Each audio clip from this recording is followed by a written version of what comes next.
cette éviction de votre majorité, puisque contrairement à Mme Agege qui a de son plein gré et pour des raisons qui lui appartiennent démissionné, là en l'occurrence, Mme Philippon n'a pas démissionné de ses fonctions d'adjointe, elle a été virée, c'est-à-dire que vous l'avez retiré sa délégation et vous nous demandez à nous, élus municipaux aujourd'hui, de cautionner et de prendre part finalement à cette bataille interne qui vous oppose.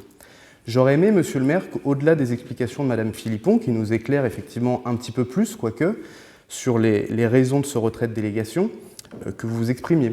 Il me semble, Monsieur le maire, que ça nécessite un minimum d'explications pour les Montmorencéens. Mme Philippon l'a rappelé, il y a eu également une démission qui a entraîné un nouvel élu qui est monté sur votre liste, donc ça fait effectivement pas mal de mouvements dans notre équipe municipale depuis quelques mois, et il me semble... Pardon ? Chez vous aussi. Chez nous aussi ?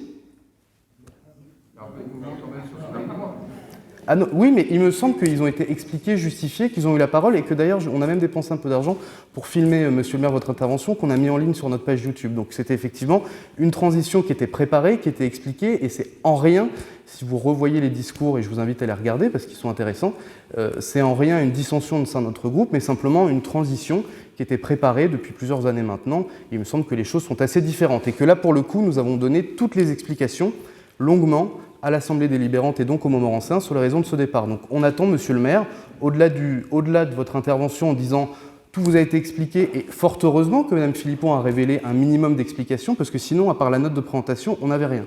Donc on attend effectivement, Monsieur le maire, en transparence, que vous nous expliquiez ce qui explique cette rupture de confiance en quelques mois entre la nomination au départemental par votre parti avec votre soutien et le soutien de votre équipe pour qu'elle soit élue conseillère départementale, pour que quelques mois plus tard, contre sa volonté, vous lui retirez sa délégation, vous faites voter son éviction comme maire adjointe et vous l'excluez même de votre majorité municipale.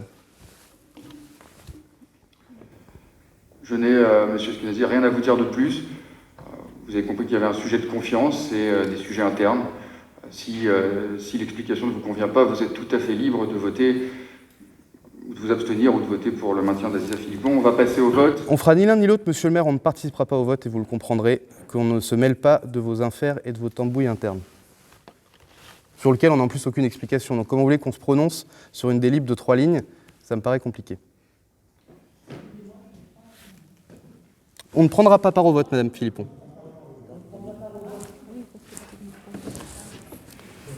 Donc qui est pour le non-maintien d'Aziza Philippon dans sa fonction d'adjointe? Qui s'abstient? Qui est contre?